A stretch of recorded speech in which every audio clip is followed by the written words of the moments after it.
مفتی صاحب بہت لوگوں سے سنا ہے کہ مرنے کے بعد روح 40 دن تک گھر آتی ہے اور زیادہ رونے سے میت کو عذاب دیا جاتا ہے، بار بار قبر پر جانے سے میت اپنی طرف بلاتی ہے، ان باتوں میں سے کون سی درست ہے؟ ایک بات درست ہے، باقی ساری غلط ہیں۔ حدیث میں آتا ہے ان المیت لیعذب ببکاء اہلہ علیہ، عربی الفاظ ہیں کہ میت پر عذاب ہوتا ہے اس کے گھر والوں کے رونے کی وجہ سے۔ اب سوال پیدا ہوتا ہے چیخ و پکار کر کے رو وہ رہے ہیں، عذاب اس بیچارے کو کیوں ہو رہا ہے؟ یہ تھوڑی رو رہا ہے۔ تو علماء نے اس کا جواب دیا ہے کہ اس پر لازم تھا، اس کو پتہ تھا کہ جب میرے خاندان میں یہ رواج ہے کہ میں مروں گا تو گریبان پھاڑ پھاڑ کے چیخ چیخ کے پورا محلہ سر پہ اٹھایا جائے گا، تو اس نے اس برائی سے ان کو زندگی میں روکا کیوں نہیں؟ تو گھر کا سربراہ اس برائی کا ذمہ دار ہوتا ہے نا جو گھر میں ہو رہی ہے، اس کو چاہیے تھا وصیت کرتا کہ ہمارے یہ، کیونکہ جن خاندانوں میں رواج ہوتا ہے وہی ایسا کرتے ہیں، جن کے یہاں رواج نہیں ہے وہ ایسا نہیں کرتے۔ جب اس کو پتا تھا کہ میرے مرنے کے بعد ہا ہو چیخ و پکار رونے کے مقابلے ہوتے ہیں باقاعدہ، جو نہیں رو رہا وہ سمجھتے ہیں اس کو تو محبت ہی نہیں تھی، لہذا جس کو محبت نہیں بھی ہونا وہ بھی دکھانے کے لیے رو رہا ہوتا ہے بہت چیخ چیخ کے۔ تو صبر کا حکم ہے، رونے کی اجازت ہے، وہ تو محبت کا تقاضا ہے بھائی، لیکن ایسے چیخنا، عورتوں کی آوازیں گھروں سے چیخ و پکار کی باہر جانا، یہ بہت بڑا گناہ ہے، اس پہ اتنی شدید وعیدیں ہیں، یہ اسلام میں جائز نہیں ہے۔ تو اس کو پتا تھا میرے خاندان میں یہ رواج ہے، تو نے وصیت کیوں نہیں کی؟ ان کو روکا کیوں نہیں کہ میرے مرنے کے بعد یہ حرکتیں نہیں ہوں گی؟ تو ایسی صورت میں اس کو بھی عذاب ہوگا جب کوئی روئے گا، کیونکہ اس گناہ کا ذمہ دار یہ بھی ہے۔ ان المیت لیعذب ببکاء اہلہ، تو اس کا مطلب یہ ہے کہ جس کو پتا تھا میرے مرنے کے بعد یہ سب کچھ ہوگا لیکن پھر بھی اس نے منع نہیں کیا خاندان والوں کو، تو اس کو پھر تکلیف ہوتی ہے، جتنا چیخ و پکار ہوتی ہے اس کو فرشتے مارتے ہیں، بولتے ہیں تیرا کیا کرائے، تیری تربیت ہے۔ لیکن اگر وہ وصیت کر چکا تھا اور ان کو سمجھا کے جا چکا تھا تو پھر قرآن میں صاف پتہ چلتا ہے لا تزر وازرۃ وزر اخری، کوئی دوسرے کے گناہوں کا بوجھ نہیں اٹھائے گا، پھر ان کے رونے چیخنے سے اس کو کوئی گناہ نہیں ملتا۔ حدیث میں آتا ہے ایک صحابی کا انتقال ہوا تو دوسرے نے بہت تعریف، مرنے کے بعد ہم تعریفوں کے پول باندھ دیتے ہیں نا، روایت میں ہے یہ جو میں آگے پیش کر رہا ہوں آپ کے سامنے، بہت تعریفیں۔ تو نبی نے فرمایا قبر میں اس کو فرشتے مارتے تھے اور پوچھتے تھے کہ بتا کیا تو واقعی میں ایسا تھا؟ یعنی یقیناً تو ایسا نہیں تھا، تو کیوں جھوٹی تعریفیں کروا کے گیا لوگوں سے اپنی؟ بعض لوگوں کی عادت ہوتی ہے نا کہ وہ اپنی جھوٹی تعریفیں کروا کے اپنے غلط امیج دنیا کے سامنے، جو اچھا امیج ہوتا ہے لیکن وہ جھوٹا ہوتا ہے، تو امیج ایسا بنا کے، یہ لفظ امیج نہیں ہے، مجھے کسی نے بتایا امیج ہے نا، تو میں جو انگلش میں غلطی کیا کروں مجھے بتا دیا کرو میرے بھائی، تو میں کوئی انگریز امریکہ میں تھوڑی پیدا ہوا ہوں۔ تو ایسا اس کا امیج بنایا ہوا تھا کہ یعنی جو بعض لوگ ایسا اپنا تصور لوگوں کے دماغوں میں بنا کے جاتے ہیں جیسے بہت نیک، تو ایسے میں اگر مرنے کے بعد آپ کی جھوٹی تعریفیں ہو رہی ہیں نا تو اس پہ بھی چترول لگتے ہیں کہ لوگ کہہ رہے ہیں یوں تھا تو تھا گیا، تو ایسا ہے، پٹاخ ایک لگے گا، بتا تو ایسا تھا۔ تو اس لیے جیسے ہو ویسے ہی نظر آؤ، اپنے بارے میں زیادہ نہیں تعریفیں کروایا کرو لوگوں سے۔ ہاں جو نعمتیں اللہ نے دی ہیں اس کا اظہار کرنے میں کوئی حرج نہیں ہے۔ بھائی غیر مسلم اگر خوبصورت ہے تو دیکھنے میں اچھا لگے گا، تو اس کا تو، اور مسلمان تہجد گزار بصورت ہے تو دیکھنے میں اچھا نہیں لگے گا۔ تو اچھا لگنے کا تعلق مسلم یا غیر مسلم سے نہیں ہے، اگلے کی پرسنالٹی سے ہے۔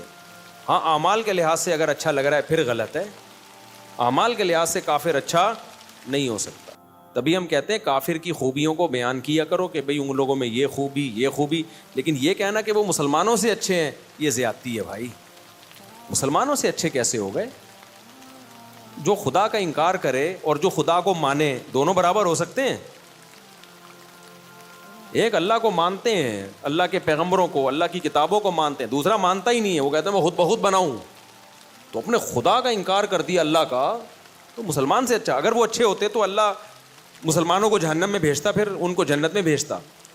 ہاں یہ کہنا درست ہے کہ ان چیزوں میں وہ مسلمانوں سے اچھے ہیں، اور سب مسلمانوں سے بھی نہیں، خاص جیسے پاکستانی مسلمانوں سے امریکی مسلمان کرپٹ نہ ہونے میں اچھے ہیں، جاپانی مسلمان پاکستانی مسلمانوں سے ڈسپلن میں اچھے ہیں، ڈسپلن ان کا بہت اچھا ہے، صفائی ستھرائی میں وہ پاکستانی مسلمانوں سے اچھے ہیں۔ تو پاکستانی کس چیز میں اچھے ہیں؟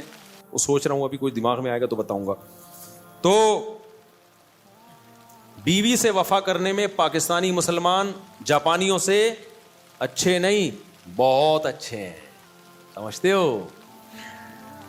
تو کافروں میں بھی کچھ غیرت مند ہوتے ہیں, کچھ اچھی صفات ہوتی ہیں, تو وہ صفات بیان کرنے میں حرج نہیں ہے, لیکن جب مقابلہ ہوگا تو بھائی مسلمان کافر سے بہرحال بہتر ہے. اور جو اچھی صفات آپ کو کافروں کی لگ رہی ہوتی ہیں نا, ان کی بھی جب ڈیپ میں جاؤ گے تو اس کی بھی گہرائی میں جاؤ گے تو بعض جگہوں پر وہاں بھی مسلمان کا پلڑا بھاری ہوگا آپ کو, لیکن اس کے لیے الگ قسم کا چشمہ چاہیے, وہ نظر سے دیکھا جائے گا. جو اپنے ماں باپ کے نہیں رہے وہ کیا رہ گئے, ان میں کیا انسانیت ہے یار. جن کے اباؤں اور اماؤں کا مستقبل اولڈ ہاؤس ہو تو رہ کیا گیا. السلام علیکم بعد اور کہ میں غلام حیدر ول عبد الواحد پورا شہر. السلام علیکم بعد اور کہ میں غلام حیدر ول عبد الواحد پورا شہر نسب لکھا ہوا ہے میرے بھائی. میری درخواست ہے کہ میرا نکاح ہو گیا ہے, نام سے پتہ چل رہا ہے کہ آپ کا نکاح ہو گیا ہے. میرا سسر شادی کرنے کی اجازت نہیں دیتا, وہ کہہ رہا ہے کہ مجھے اپنی بیٹی کی طلاق چاہیے, کسی بھی صورت میں بیٹی کی شادی نہیں کروں گا. آپ اس بارے میں اسلامی طریقے سے کسی بھی صورت میں شادی نہیں کروں گا. اب اس بارے میں اسلامی طریقے سے مشورہ دیں کہ میں کیا کرنا چاہیے. دوسری شادی پر میرے بیانات موجود ہیں, اس کے کیا فضائل ہیں, اس میں کیا مشکلات ہیں, کس کے لیے جائز ہے کس کے لیے ناجائز ہے. میں عمومی بیان کرتا ہوں, کبھی کسی فرد واحد کو میں ترغیب نہیں دیتا کہ تو کر لے. مجھے نہیں پتا کہ اس میں تپڑ ہے یا نہیں ہے, کبھی کسی فرد واحد کو میں ترغیب نہیں دیتا. میں کبھی ان کو نہیں پکڑ کے کہوں گا یار تم نے کیوں نہیں کی, اتنے عرصے سے بیان سن رہے ہو, تم کر لو. یہ میں کبھی بھی نہیں کرتا. حتیٰ کہ میرے دوست احباب میں 40 سال کے لوگ بھی ہیں جو ابھی تک کما رہے ہیں, ان کو بھی میں نے کبھی نہیں کہا تم نے شادی کیوں نہیں کی ہے. وجہ اس کی ہے کہ کسی کے پرسنل معاملات میں ٹانگ اڑانا یہ بہت غلط عادت ہے. میں اگر کسی کو اسپیسیفک کسی فرد کو ترغیب دوں تم دوسری شادی کرو, مجھے نہیں پتا اس کا بیہیویئر پہلی بیوی کے ساتھ کیسا ہے, اس کے حقوق ادا کر بھی رہا ہے کہ نہیں کر رہا. ہو سکتا ہے وہ اس کو لٹکا کے رکھا ہوا ہو اور ہم اس کی 4 شادیاں کراتے پھر رہے ہوں, تو یہ تو ظلم ہو جائے گا نا.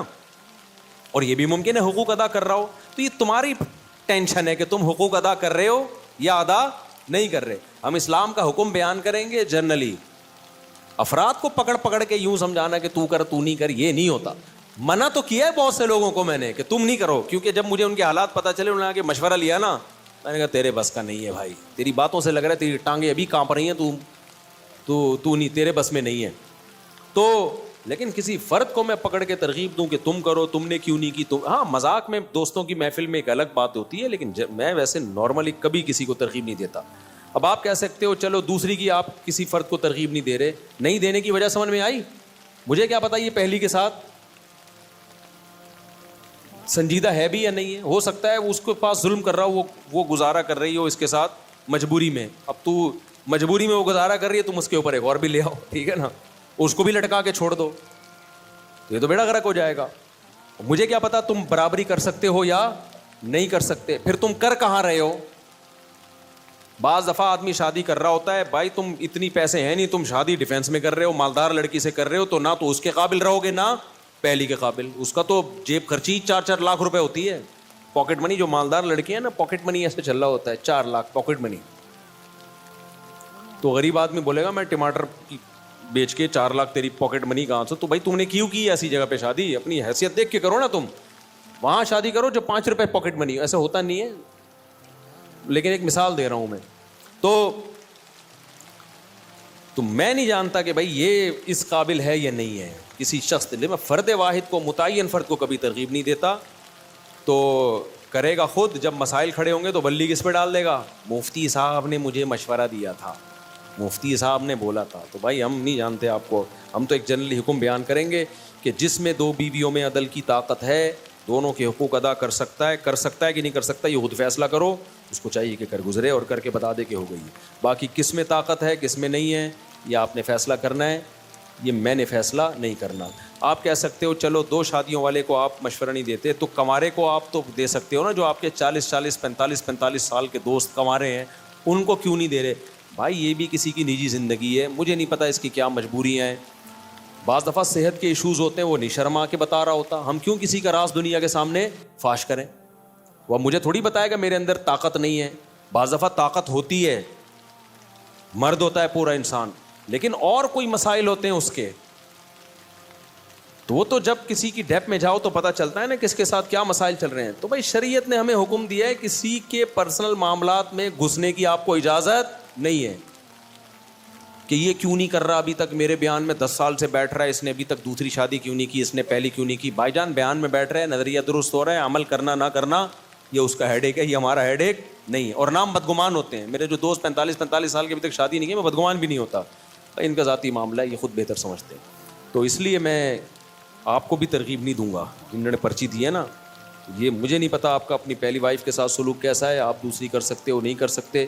اب لوگ آتے ہیں میرے سسر کو سمجھا دیں کہ مجھے دوسری کی اجازت دے دیں، سسر کبھی اجازت نہیں دیتا، اور سسر سے اجازت لے کے کرنے بھی نہیں چاہیے، کیونکہ باپ بیٹی کا رشتہ، بہن بھائی کا رشتہ شریعت نے ایسے بنایا ہے کہ اسلام یہ رشتوں کو توڑنا نہیں چاہتا۔ باپ اگر اجازت دے گا نا لڑکی کا، تو بیٹی کے دل میں کیا آئے گا، مجھ پہ سوگن آئی ہے کس کی وجہ سے، میرے باپ کی وجہ سے، تو اس کا ریلیشن کس سے خراب ہوگا، بولو، باپ سے۔ اسلام یہ پسند نہیں کرتا، تبھی نبی نے 2 بہنوں سے نکاح کرنے کی اجازت نہیں دی، فرمایا 2 بہنوں سے نکاح کرو گے تو رشتے توڑ دو گے، کیونکہ بہن کی محبت سوگن کی نفرت میں تبدیل ہو جائے گی۔ سمجھتے ہو گے نہیں سمجھتے؟ تو اسی طرح یہ کہ میرا جو ہے نا سالہ مجھے اجازت دے کہ میں دوسری شادی کروں گا، تو سالہ کبھی اجازت نہیں دے گا، ایک تو اس لیے کہ وہ ہے سالہ، دوسرا اس لیے بھی نہیں اجازت دے گا کہ شریعت نے اس کو مکلف ہی نہیں بنایا اس کا، کیونکہ تم کرو گے تو بہن کا بھائی سے رشتہ کیا ہوگا، خراب، بہن بولے گی میرا گھر تباہ کرنے والا میرا بھائی ہے۔ تو اس لیے بھائی یہ سسرال سے پوچھنے کا کام ہے ہی نہیں، تپڑ ہے تو پاس کر ورنہ برداشت کر، یہ کام، اور کرو جب حقوق ادا کرو۔ کون کرے گا کون حقوق ادا نہیں، یہ مجھے نہیں پتا بھائی، اس لیے ہم جنرلی ایک شریعت کا حکم بیان کرتے ہیں۔ قرآن نے بھی ایک حکم بیان کیا کہ جو 2 بیویوں میں برابری کرے وہ 2 3 4 شادیاں کرے۔ اللہ نے یہ الگ الگ نام لے کے نہیں بتایا کہ انڈا موڑ پہ فلاں صاحب بھی کریں، اور پٹیل پاڑا پہ فلاں صاحب بھی کریں، اور ڈیفینس میں فلاں صاحب، اور 14ویں صدی میں فلاں لوگ کریں، اس اسٹیٹس کے لوگ کریں، اس اسٹیٹس کے لوگ نہ کریں، یہ کہیں نہیں ہے۔ جنرلی حکم دے دیا بھائی، جو ان قواعد پہ پورا اترتا ہے ترغیب دے دی کرے، کیونکہ بیوہ طلاق یافتہ عورتیں سوسائٹی میں بہت زیادہ ہیں۔ اس لیے مجھے کبھی بھی یہ میرے پاس، کیونکہ بہت آتے ہیں لوگ، میرے ابا کو سمجھائیں، میرے ماموں کو سمجھائیں، میرے چاچے کو سمجھائیں، میں نے کہا بھائی میں اپنے والوں کو نہیں سمجھا سکا تھا، تمہارے والوں کو کہاں سمجھاؤں گا، اپنے والوں کو کون دوں گا، ہم ان کو نہیں سمجھا پاتے، ہم تمہارے والوں کو بھی ذمہ داری ہم لیں، اور پھر جب پٹو گے تو ہم پہ بلی آئے گی، شادی تم کر رہے ہوگے، بلی کس پہ آئے گی؟ مفتی صاحب نے بولا تھا،